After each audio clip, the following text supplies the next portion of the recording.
உயிரோட்டம் என்கின்ற தொலைக்காட்சியின் மூலமாக உங்களை சந்திப்பதற்கு மிக்க மகிழ்ச்சி அடைகிறேன். இந்த காணொலி காட்சியில் நம்ம காணக்கூடியது என்னன்னாக்க, மனித மூளையில் ரைட் ஹேண்ட் சைடு, அதாவது வலப்பக்க மூளை அது எப்படி செயல்படுகிறது அப்படிங்கிறத பார்க்கும்போது, வலப்பக்க மூளை வெற்றிடமாக தான் இருக்குது. எப்பயுமே அது வெற்றிடமாக இருந்து தான் செயல்பட்டுக்கிட்டு இருக்குது. வெற்றிடத்தின் மூலமாகத்தான் அனைத்தும் உண்டாகிறது அப்படிங்கிறது தான் இயற்கையோட தத்துவம். அந்த வலப்பக்க மூளை எப்படி செயல்படுதுன்னு பார்த்தா, நம்மளுடைய சிறுமூளைன்னு ஒரு பாகம் இருக்குது, பெருமூளைன்னு ஒரு பாகத்தில் அதுலேயே வலப்பக்க மூளை இடப்பக்க மூளைன்னு ரெண்டாக பிரிக்கப்பட்டிருக்கு. மனித உடலில் நாம் கண்ணால் பார்த்துக்கிறோம், காதால் கேட்டுக்கிறோம், வாயாக பேசுகிறோம், நம்ம நடந்து நாம் எல்லா காரியத்தையும் செஞ்சுட்டு வரும்போது இந்த மூளை மட்டும்தான் நினைப்பு அப்படின்னு ஒரு விஷயத்தின் மூலமாக உள்ளம் புறமாக நம்மளுடைய உடம்பில் இருக்கக்கூடிய அனைத்து உறுப்புகளையும் நினைப்பின் மூலமாக நாம் நம்மளை முழுசாக ஏற்றுவதோடு மட்டுமல்லாமல் வெளியில் இருக்கக்கூடிய அத்தனையும் நினைப்பின் மூலமாக நம்மளை முழுமையான கண்ட்ரோல் கொண்டு வந்து நம்மளை ஏற்றிக்கிட்டு வருது. அந்த முழுமையான கண்ட்ரோலை எப்படி ஏற்றிக்கிட்டு வருது அப்படின்னு நம்ம பார்க்க போனோம்னாக்க, இந்த சிறுமுறையில் நமக்கு பதிவுகள் மூலமாக நாம் பார்க்கக்கூடியது, நம்மக்கிட்ட அந்த பதிவுகள் இருக்கக்கூடியதை வச்சுக்கிட்டு நம்ம பேசிக்கிட்டு வருவோம். அந்த பெருமுறையில் வலப்பக்க மூளை இடப்பக்க மூளைன்னு ரெண்டாக பிரிக்கப்பட்டு, சிறுமுறையில் சேர்ந்த அனைத்து விஷயமும் ஒரு தொகுப்பாக பெருமுறையில் இடப்பக்க மூளையில் போய் அது ஸ்டோரேஜ் ஆகிடும். எப்பயுமே வலப்பக்க மூளையை எம்டியாக தான் நம்மளுடைய மூளை வச்சுக்கிட்டோம். அப்படி வச்சுக்கிட்டு இருக்கும்போது சிறுமுறையிலிருந்தும் நம்மளுடைய மூளையிலிருந்து இடப்பக்கத்துலேருந்தும் அந்த நினைப்புகள் இருக்கக்கூடிய ஒரு விஷயத்தை வலப்பக்கத்தில் அது தானாகவே நம்ம சும்மா இருக்கவே கூடாது. நாம் சும்மா இருந்தாலும் நம்முடைய நினைப்பு நம்மளை சும்மா இருக்க விடவே கூடாது. அது என்ன செய்யணும்னா, அந்த சிறுமுகையிலிருந்தோ இல்லாட்டா பெருமுகையில் இடப்பக்க முகையிலிருந்தோ ஒரு நினைப்பை எடுத்து வலப்பக்கம் அதை ஆய்வு செய்வதற்காக சுய பரிசோதனை, அதாவது தன்னுடைய அறிவே தன்னை பற்றி ஆராய்ச்சி பண்ணுறதுக்கு மிகவும் அஞ்சும். தன்னை சுற்றி இருக்கிறத பற்றி எல்லாம் ஆராய்ச்சி பண்ணிக்கிட்டு இருக்கோம். தாங்கிட்ட இருக்கக்கூடிய நினைப்பை பற்றி ஆராய்ச்சி பண்ணுறதுக்கே மிகவும் அஞ்சும். அந்த நினைப்பை தன்னுடைய சுய பரிசோதனை செய்கிறதுக்காக வலப்பக்கத்துக்கு எடுத்து போட்டு ஒரு ஆய்வை தானாகவே அது உண்டாக்கி அதுலேருந்து அவனுக்கு தேவையான ஒரு சில விஷயத்தை அப்பப்போ கொடுத்துக்கிட்டே இருக்கும். நாம் சாதாரணமாக நம்முடைய வாழ்க்கையில் பிறந்த இடம், வளர்ந்த விதம், வாழ்ந்த வாழ்க்கை, இதில் தான் நம்மளுடைய அனைத்து விதமான நினைப்பும் இதில் மட்டும்தான் இருக்கும். நாம் எங்கே பிறந்துக்கிட்டோமோ அந்த பிறந்த இடத்துல என்னெல்லாம் சொல்லி தந்துட்டாங்களோ, நம்ம இறைவன் அனுப்பும்போது பிறந்த இடம், அந்த இடத்துல அவங்க என்ன பேசிட்டு வராங்களோ, அவங்க எப்படியெல்லாம் வாழ்ந்துட்டு வராங்களோ, அதெல்லாம் நம்மளுடைய வாழ்க்கையில் கூட சேர்ந்து பயணம் செய்யும். மனிதனை பொறுத்தவரை வளர்ந்த விதம், அவன் உத்தியோகத்துக்காகவோ மற்றபடியாக எந்த விஷயத்துக்காகவும் அவன் தான் எந்த இடத்துக்கு போகானோ அந்த இடத்துக்கு தகுந்த மாதிரி அவனுடைய நினைப்பு பதிவாகிட்டே வரும். அந்த பதிவுகள் அப்படியே தொடர்ந்து எந்த பதிவையும் அது தொடர்ந்து பயணத்தில் இறுதி வரை பயணம் செஞ்சுக்கிட்டே இருக்கும். அது வாழ்ந்த வாழ்க்கை, இந்த ரெண்டும் பிறந்த இடம் வளர்ந்த விதத்தில் அவன் கற்றுக்கிட்ட ஒவ்வொரு விஷயத்தையும் இந்த வலப்பக்க மூளையை எடுத்து போட்டு போட்டு அது இது வேணும் இது வேணான்னு அவனாகவே முடிவு செய்து ஒரு வாழ்க்கையை அவன் தேர்ந்தெடுப்பான். இந்த வாழ்ந்த வாழ்க்கையில் தான் ஒவ்வொரு மனிதனுக்கும் ஞானம், சித்தி, முத்தி எல்லாம் கிடைக்கிறது தான் இந்த வெற்றிடத்தை முழுமையாக பயன்படுத்த தெரிஞ்சுக்கிட்டோன்னா நமக்கு அனைத்துமே எளிதாக கிடைக்கும் அப்படின்னு நம்முடைய முன்னோர்கள் அதுக்காக தான் இந்த தியானம், தவம், யோகம் அப்படின்றது தான் நாம் அமைதியாக எந்த ஒரு சிந்தனையும் எழுதாமல் நம்ம உட்கார்ந்துருக்கும்போது அது சிறுமுகையிலிருந்து ஒரு நினைப்பை வலப்பக்க முகையில் எடுத்து போட்டாலும் சரி, அல்லது பெருமுகையில் இடது பக்கத்தில் பதிவான ஒரு ஸ்டோரேஜிலேருந்து ஒரு விஷயத்தை எடுத்து வலப்பக்கம் வந்தாலும் சரி, அது எங்கேருந்து வந்தது, எப்படி வந்தது அப்படின்றது தான் நம்ம வலப்பக்க முகை அதை சமுதாயத்தோடு சேர்ந்து ஆய்வு செய்து நம்ம சிறப்பாக நடத்துவோம்.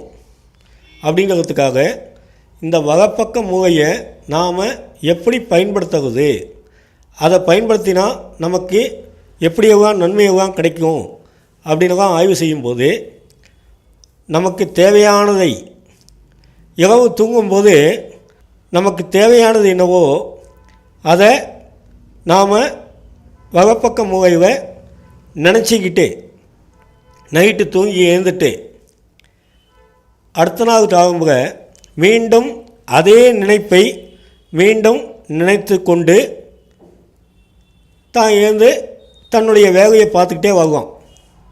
தான் வேலை செய்யும்போது அதை பற்றி யோசிக்க வேண்டிய அவசியமே கிடையாது. இந்த வலப்பக்க முகையை நாம் அந்த சிந்தனையை நாம் கொண்டு வந்து வச்சோம்னா ஆட்டோமேட்டிக்காகவே நாம் என்ன கேட்டுக்கோமோ அதை செய்து கொடுக்க வேண்டியது மூளையினுடைய கடமை. அது நாம் எது கேட்டாலும் கேட்டதை கேட்டபடி கேட்டவண்ணும் கொடுக்கக்கூடிய ஆற்றல் மிக்கது.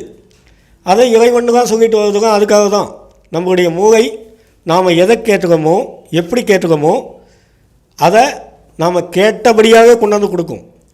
அதனால தான் கேட்கறது ரொம்ப ஜாக்கிரதையாக கேட்குதுன்னு சொல்லுவாங்க. அது நாம் கேட்டோம், அதை கொடுத்துரும். அதுக்கப்புறம் நமக்கு நாம் கேட்டது தான் கிடச்சிது, ஆனால் எனக்கு இப்படி கிடச்சா பெட்டர் அப்படின்னு அடுத்தபடியாக மீண்டும் நமக்கு யோசிக்கக்கூடிய நிலைமைக்கு அது ஒரு சில செய்திகள் நமக்கு அந்த மாதிரி வாழ்க்கையில் அமையது தான் நம்முடைய வாழ்நாளை நம்ம பார்த்துட்டு வருவோமே தவிர நாம் எதை கேட்டோமோ அதை நம்முடைய மூளை நிச்சயமாக நம்மிடம் கொண்டு வந்து சேர்த்துக்கிறதுன்றதுல இமையாகவும் சந்தேகமே கிடையாது. வாழ்ந்த ஒவ்வொரு மனிதன்கிட்டையும் தனித்தனியாக உன்னுடைய வாழ்க்கை நீங்கள் கேட்டால் மாதிரி அமைஞ்சுதான்னு தனியாக கேட்டால், ஆமாம் நான் இதை கேட்டேன், எனக்கு இது கிடைச்சது அப்படின்னு கண்டிப்பாக சொல்லாத மனிதர்களே பாக்கி கிடையாது. நிச்சயமாக சொல்லுவாங்க. ஏன் சொல்லுவாங்கன்னா அவங்களுடைய மூளை அவனுக்கு அவனுடைய நினைப்புக்கு தகுந்த மாதிரி கொண்டு வந்து சேர்க்குதுன்றத அதை நம்ம புரிஞ்சுக்கிட்டோன்னா ஒரு விஷயத்தை எதை கேட்கணும், எப்படி கேட்கணும், எங்கே கேட்கணும், நம்மளுடைய மூளைகிட்ட கேட்கணும். ஃபஸ்ட்டு விஷயம் நமக்கு தேவையானதை அது நமக்கு எந்த ஒரு பிரச்சனையும் இல்லாமல் நம்மளை சுகமாக வச்சுக்கிறதுக்காக கேட்கணும். ரெண்டாவது விஷயம், அது கிடைத்தாலும் கிடைக்காவிட்டாலும் அதனால் எனக்கு எந்த விதமான பாதிப்பும் ஏற்படக்கூடாது. ஏன்னா அந்த மூளை ஒரு செயலை நினச்சதுன்னா அதை அடையணுன்றதுக்காக தன்னையே இழக்கிறதுக்கு அது தயாராகக்கூடிய அளவுக்கு ஆற்றல் மிக்கது. அந்த மூளையினுடைய செயல்பாட்டை நாம் பயன்படுத்திக்க தெரிஞ்சுக்கிட்டோன்னா நாம் மிகப்பெரிய ஆற்றல் மிக்கவனுக்காக நாம் செயல்படுவோம். அதனால தான் ஒரு விஷயம் சொல்லுவாங்க, ஆண்டவன் ஒவ்வொரு ஜீவராசிக்கிட்டையும் நான் ஒரு விஷயத்தை உன்கிட்ட கொடுப்பேன், அதை நீ பத்திரமாக வச்சுக்கிட்டு அதை அப்படியே என்கிட்ட திருப்பி கொடுக்கணும்னு சொன்னாராம். தாவகத்துக்கிட்ட தான் கொண்டு போய் கொடுத்தாரு. தாவகம் என்ன சொல்லிச்சு, இந்த விஷயத்தை தான் நான் வச்சுக்கிட்டு நான் வளர்ச்சி அடைஞ்சிக்கிட்டு இருக்கேன், அதனால் இதை வச்சுக்கிட்டு நான் எங்கே வச்சுக்கிறதுன்னு தான் எனக்கு தெரியாது, அதனால் என்னால் வச்சுக்க முடியாதுன்னு நினச்சி ஒவ்வொரு ஜீவராசிக்கிட்டையும் கொண்டு போய் கொடுத்துட்டு வந்தார். அப்படி கொடுக்கும்போது எந்த ஜீவராசியும் இதை நான் வாங்க மாட்டேன். ஏன்னா அதை வாங்கிட்டு நான் எங்கே வச்சேன் என்ன ஏதுன்னு நான் யோசிச்சுட்டு இருக்க முடியாது. அதனால் நான் இதை பெற்றுக்கொள்ள மாட்டேன்னு எல்லா ஜீவராசியும் சொல்லிடுச்சு. கடைசியில் மனுஷன்கிட்ட கொண்டாந்து கொடுத்த உடனே சரி என்கிட்ட கொடுத்துக்க நான் வாங்கிட்டுக்கேன் அப்படின்ட்டு மனுஷன் அதை வாங்கிட்டான்.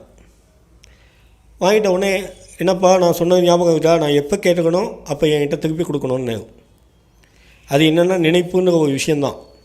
மீண்டும் இறைவன் என்னப்பா நான் கொடுத்தது உனக்கு ஞாபகம் இருக்கா அப்படின்னு கேட்கும்போது ஆமாங்க ஞாபகம் இருக்கு அப்படின்னு எடுத்து கொடுத்துட்டான்னா எந்த ஒரு பிரச்சனையும் கிடையாது. ஆனால் அவன் என்ன கேட்டான், எப்போ கொடுத்தேன்னா ஃபஸ்ட்டு கேள்வி. என்னப்பா இப்படி கேட்டுக்க, எப்போ கொடுத்தேன்னு. சரி நீ கொடுத்தேன்னு எங்கே கொடுத்த, எந்த இடத்துக்கு கொடுத்த அப்படின்னா. என்னப்பா நான் அன்றைக்கி ஒரு நாள் கொடுத்தனே, இதெல்லாம் வேலைக்கு ஆகாது. ஏன் என்கிட்ட நீ கொண்டாந்து கொடுத்த, உனக்கு எனக்கு என்ன சம்பந்தம், ஏன் என்கிட்ட கொடுத்த அப்படின்னா. அப்போ தான் சரி இனிமேல் நினைப்பின் மூலமாக உலகம் தன்னைத்தானே நிர்வகித்து கொள்ளும் அப்படின்னு அந்த நினைப்பாகவே இறைவனிருந்து இந்த உலகத்தை ஏற்றி கொண்டிருக்கிறார். அனைத்து உயிர்களையும் நினைப்பாக தான் அவர் செயல்பட்டு இருக்கார்.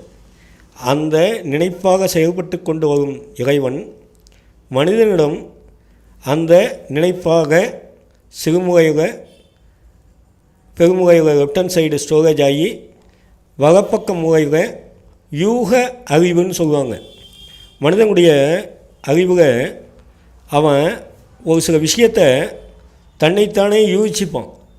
இந்த ஒரு விஷயத்தை யார் வேண்டுமானாலும் எப்போ வேண்டுமானாலும் இதுக்கு எந்த விதமான பயிற்சியோ எதுவுமே தேவை கிடையாது. ஒரு சாதாரணமாக நம்ம சொன்னதை அதை நாம் அனுபவத்துக்கு கொண்டு வரும்போது அந்த அனுபவம் நமக்கு கை கொடுச்சின்னா அதுதான் நம்முடைய வாழ்க்கையில் நமக்கு பயனுள்ளதாக வரும். அதே போக நாம் இந்த அனுபவத்தை இத்தனை பேர்கள், இத்தனை முனிவர்கள், யோகிகள், ஞானிகள் தான் சொல்லிட்டு வந்தது. ராமலிங்கடிகளார் ரொம்ப இந்த விஷயத்தை பற்றிலாம் தெளிவாக சொல்லியிருக்கார். அதாவது அந்த ஒரு விஷயத்தை பற்றி சொல்லும்போது நம்முடைய எல்லாம் செய்யக்கூடும் என்னானை அம்பகத்தே எவ்வான் வல்லான் தனையே ஏற்று. அதாவது எல்லாம் செய்யக்கூடும், இதில் செய்யக்கூடாத காரியம் எதுவுமே கிடையாது. என் ஆணை அம்பகத்தே எவ்வான் வல்லான் தனையே ஏற்று அப்படின்னு சொல்லிட்டு தான் அடுத்தது இன்று வருமோ நாளைக்கே வருமோ மற்றும் என்று வருமோ அறியேன் வெண்போவே தும்புமக வெம்மாயற்று வெறிக்கோள் வெறி கடந்து சும்மா எழுத்தும் சுகம். அந்த சும்மா இருக்கக்கூடிய சுகத்தை அனுபவிக்க எல்லா மனிதனாகவும் முடியும் அப்படிங்கிறத சொல்கிறதுக்காக தான் இதை முதல்ல நாங்கள் துவக்கிக்கிறோம். அனைவரும் ஒத்துழைப்பு கொடுத்து கண்டு கவிக்குமாறு நன்றியுடன் தெரிவித்துக் கொள்கிறேன்.